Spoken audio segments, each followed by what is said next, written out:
Let me tell you something most people never say out loud. Some children never truly got to be children. They learned to stay quiet when others argued.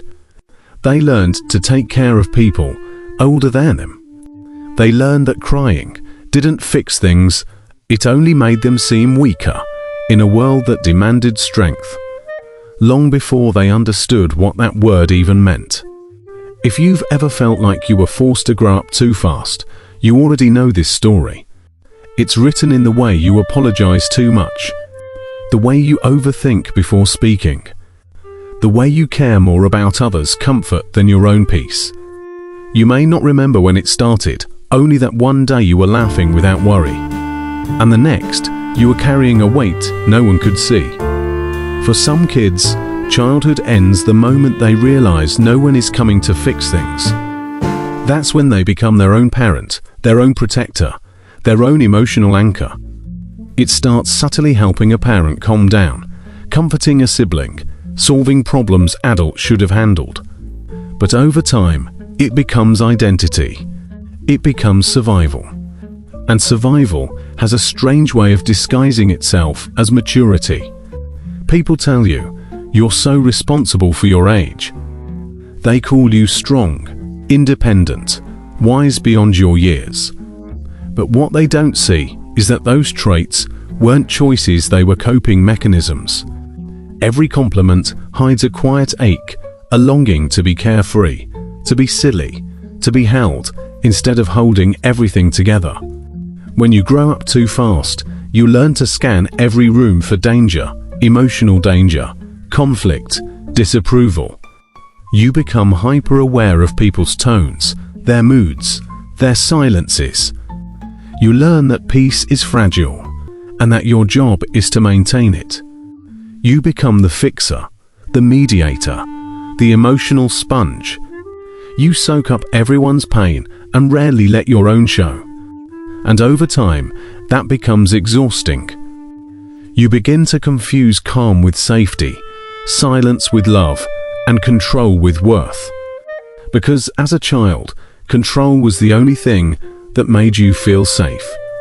You couldn't control your environment, so you tried to control yourself, your words, your emotions, your needs.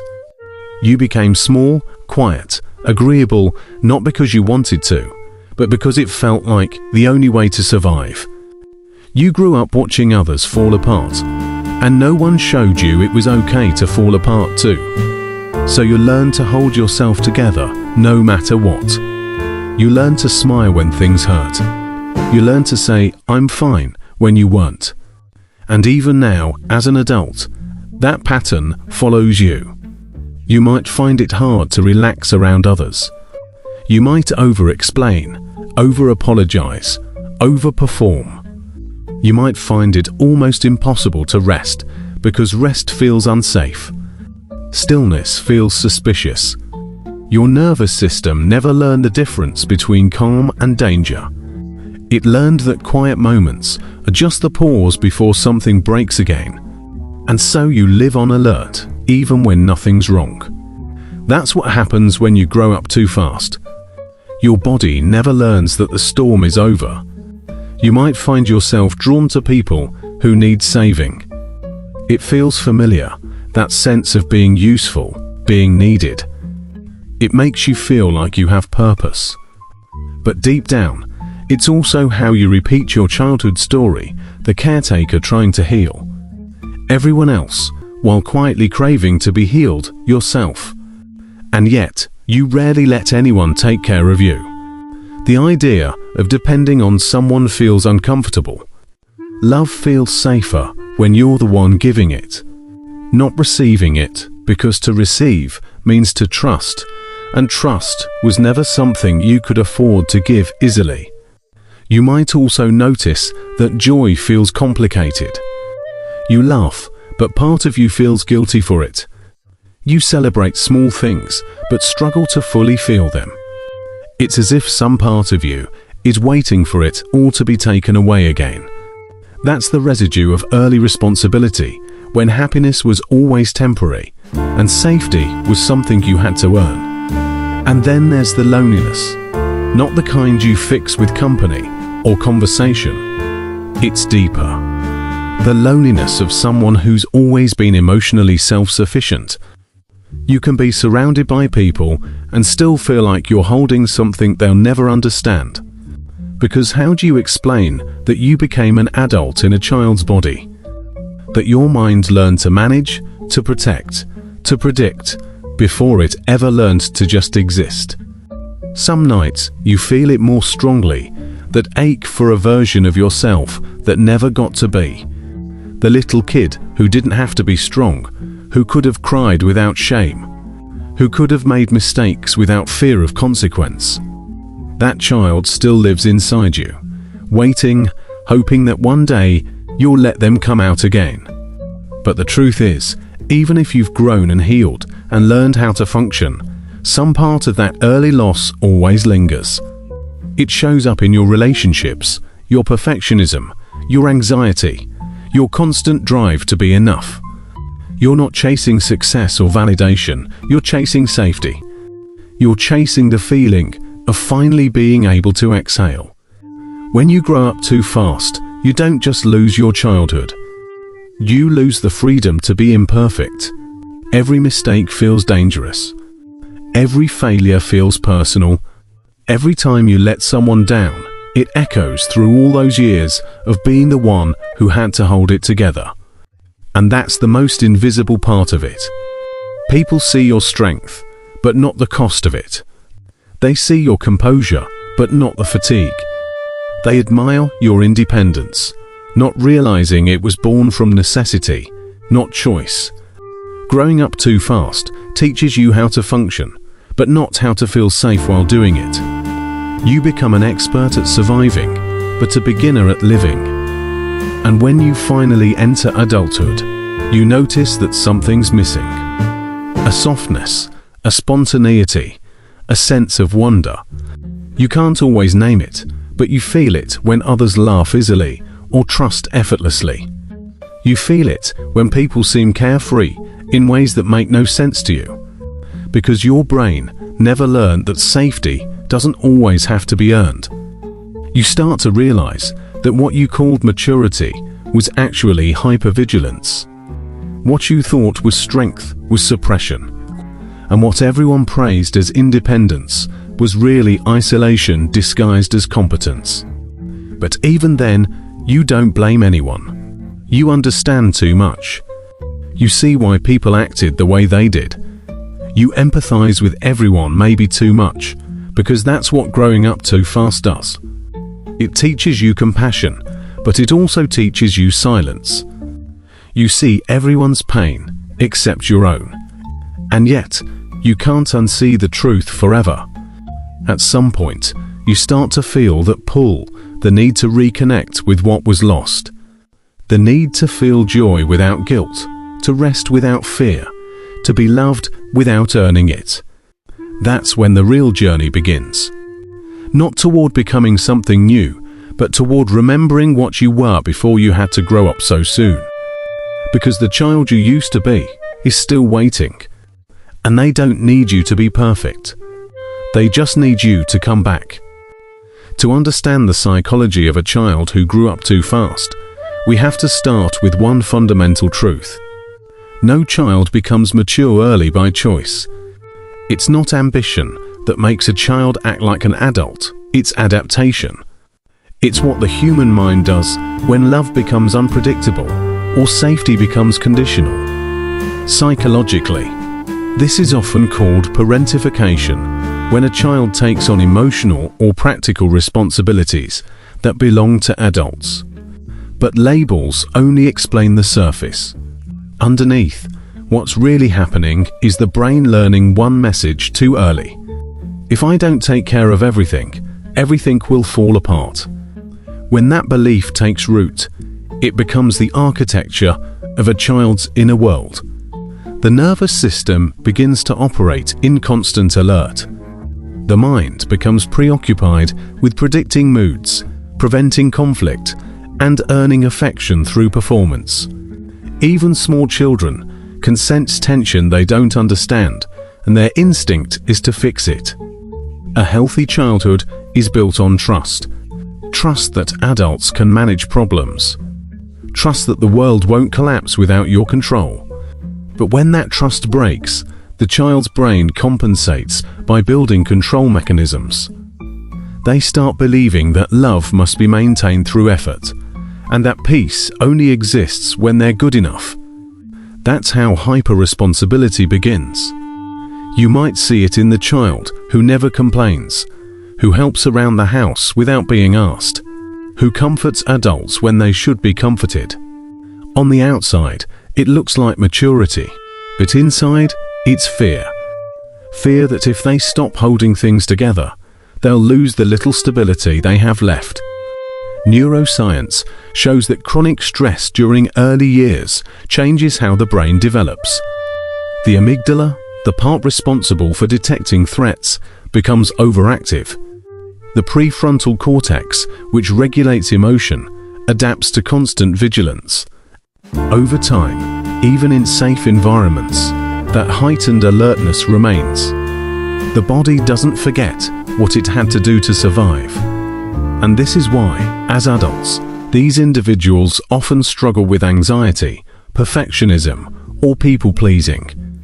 Their nervous systems are trained to believe that calm is temporary, that comfort is earned, not given. They live with an invisible tension, always anticipating what might go wrong, always trying to stay one step ahead of chaos.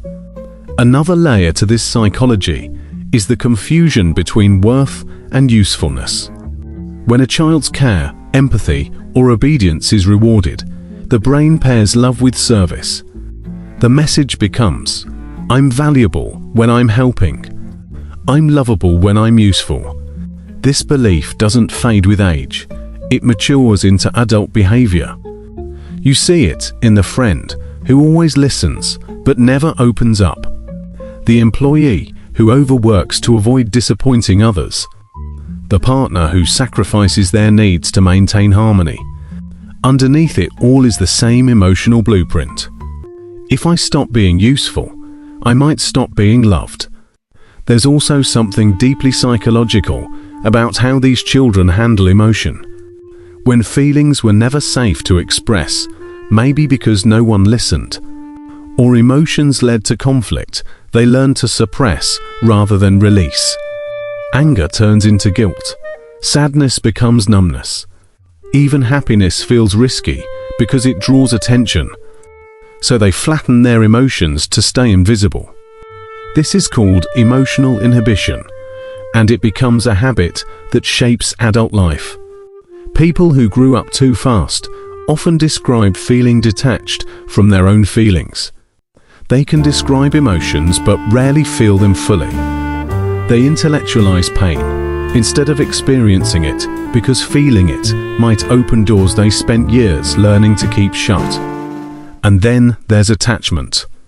When childhood love was inconsistent, sometimes warm, sometimes distant, the child's brain learned to adapt through what psychologists call anxious attachment.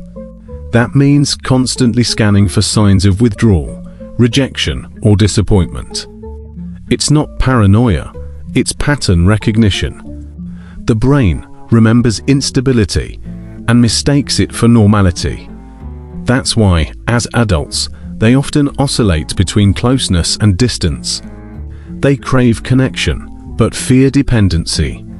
They want to trust, but anticipate betrayal. It's a push-pull dynamic that feels confusing, but it's really just a reenactment of old survival patterns. Every adult who grew up too fast carries two selves inside: the mature protector and the forgotten child. The protector handles life, pays bills, manages emotions, solves crises. The child, though, remains stuck in time, still waiting to feel safe enough to play. Most of the inner conflict in adulthood happens between these two parts. The protector says, "We have to stay strong," while the child whispers, "I just want to rest." And sometimes the protector wins for too long. That's when burnout happens. Emotional exhaustion from constantly being the responsible one. The person starts to feel like life is something to manage, not experience. Even joy feels like another task. But here's the thing. Even though these behaviors were born from pain, they're also evidence of resilience. A child who grows up too fast is a child who found a way to survive when they shouldn't have had to. Their empathy, their maturity, their awareness, these are incredible strengths. The problem isn't that they developed them. The problem is that they never learned how to turn them off. So what happens psychologically when they finally reach adulthood? They often experience what psychologists call delayed adolescence, not in the childish sense, but in the emotional one. Because they skipped parts of childhood, they enter adulthood with unmet needs resurfacing. They may start craving freedom, play, or exploration. They may rebel against routines they once followed perfectly. It's not regression, it's recovery. It's the psyche trying to reclaim what was lost. At the same time, they may also struggle with identity. When your sense of self was built around being who others needed you to be, it's hard to know who you are when no one's asking anything of you. You might find yourself uncomfortable with stillness, because stillness asks the question, who am I when I'm not fixing, helping, or managing? That's the silent crisis of those who grew up too fast, not knowing where duty ends and self begins. And yet, within that confusion, there's something profoundly human. Because even though early responsibility can leave deep imprints, it also cultivates rare qualities. Empathy, insight, intuition. These people often grow into adults who can read emotion like a second language, who understand suffering deeply, who create safety for others, even when they've rarely felt it themselves. But understanding this psychology also means recognizing the cost. For every strength gained, something was sacrificed. The right to be carefree, the comfort of dependence, the belief that you don't have to earn your place in someone's heart. Those aren't small losses. They shape the very architecture of how a person relates to the world. And sometimes it's not until years later, in therapy, in relationships, or in quiet moments of reflection, that the realization hits. I was never meant to carry that much. That's where the healing begins. Not with blame, but with acknowledgement. Acknowledging that what you thought was personality might have been protection. That what you called independence might have been loneliness. That your strength came from necessity, not nature. But the human mind is remarkable. What was once adaptation can become transformation. The same awareness that once protected you can now free you if you learn how to use it differently. Because there comes a point where surviving is no longer enough. The psyche, after years of endurance, begins to long for something deeper. Not control, not predictability, but peace. And peace only begins when you realize you don't have to earn it anymore. There's a quiet kind of suffering that follows the child who grew up too fast. It's not the kind of pain that screams.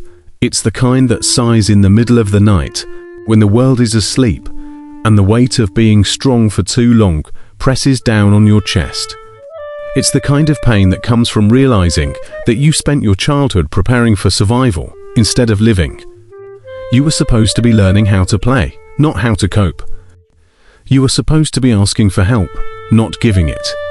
But when life forced you to step into a role that wasn't meant for your age, you learnt too early that love and safety sometimes come with conditions. So now, as an adult, you find yourself in strange emotional loops. You can't rest easily because rest feels undeserved. You can't cry easily because you learned long ago that tears don't fix anything.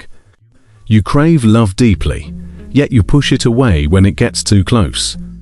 You overthink small moments, replaying conversations, scanning for signs of rejection, because a part of you still believes that if you can just be good enough, you won't lose people again. This is the wound of early responsibility. It turns children into caretakers and adults into ghosts of themselves. And the saddest part is that many don't even realize they're still living by the same rules they made as kids to survive. Rules like, don't need too much, don't show weakness, always be okay. They were once shields, but now they're cages. The child who grew up too fast becomes the adult who can't relax into love. Because love to them isn't something soft, it's something they must earn. It's a performance, not a presence. Even in relationships, they often feel like outsiders, like they're watching life happen from behind glass. And when they do finally allow themselves to trust, it's fragile. One misunderstanding can trigger the old fear that everything stable can vanish in a moment. You see, growing up too fast doesn't just steal your childhood, it steals your sense of safety. And safety is the foundation of emotional freedom. Without it, you learn to live in survival mode. And survival mode is efficient, but never peaceful. It gets things done, but it doesn't let you feel. So you become someone who looks fine, maybe even successful. You hold it all together, smile politely, and function almost perfectly. But inside, there's an exhaustion that no amount of sleep fixes. It's the fatigue of always being on the fatigue, of constantly managing emotions, your own and others. The journey to healing this isn't about becoming someone new. It's about remembering who you were before the world asked you to grow up. The real you, the one who used to dream without fear, laugh without control, and believe without calculation, is still there, waiting underneath the layers of responsibility and restraint. Healing is about slowly unlearning the reflex of self-abandonment. It's about giving yourself permission to be small again, to rest, to need, to cry, to ask, to not know. It's strange how terrifying softness can be to those who grew up too fast. Vulnerability feels dangerous because as children, it was. When you cried, no one came. When you asked, no one listened. When you failed, no one caught you. So your nervous system learnt that vulnerability equals pain.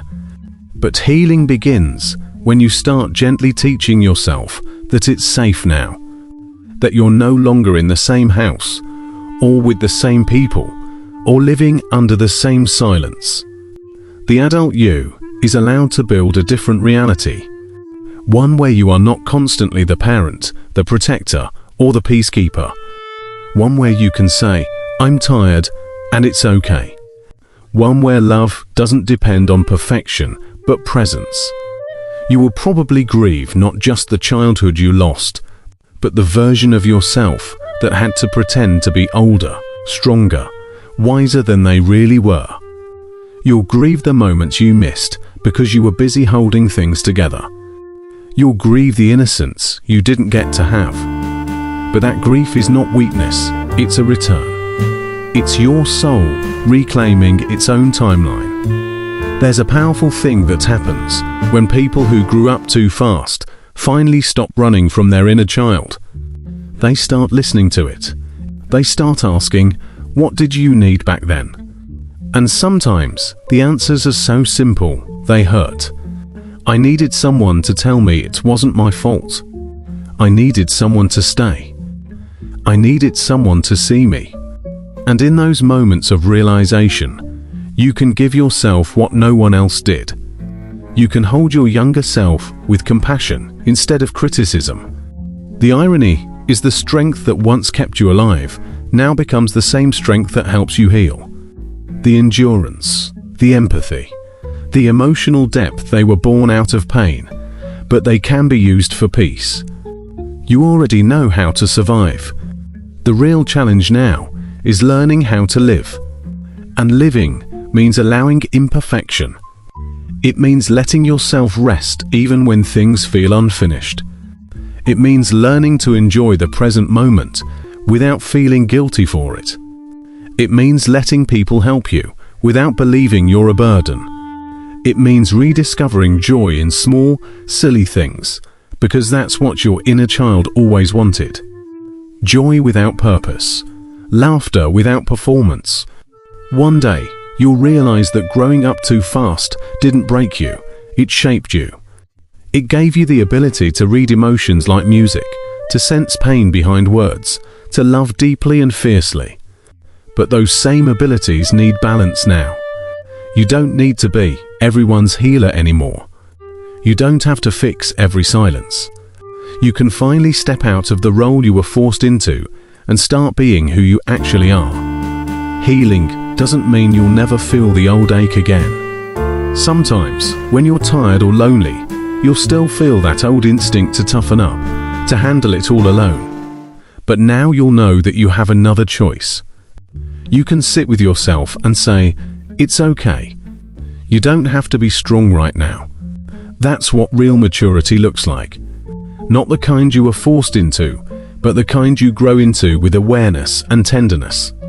The child who grew up too fast will always live somewhere inside you.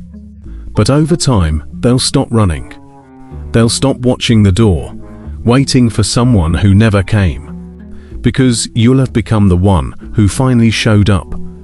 And maybe that's what healing really is. Not erasing the past, but giving it new meaning. It's when you stop trying to outrun your younger self and start walking beside them instead. It's when you finally feel safe enough to set down the armor, to breathe without bracing, to live without apologizing. The world might never know the weight you carried, or the nights you spent being your own protector. But you will. And that quiet, knowing that you made it, that you're still here, that you're learning to be soft again, is proof of something miraculous. That even after being forced to grow up too soon, it's never too late to grow up again. This time in your own way. Because healing isn't about becoming strong. You already are. Healing is about feeling safe enough to be gentle again. And maybe, just maybe, that's what growing up was always meant to be.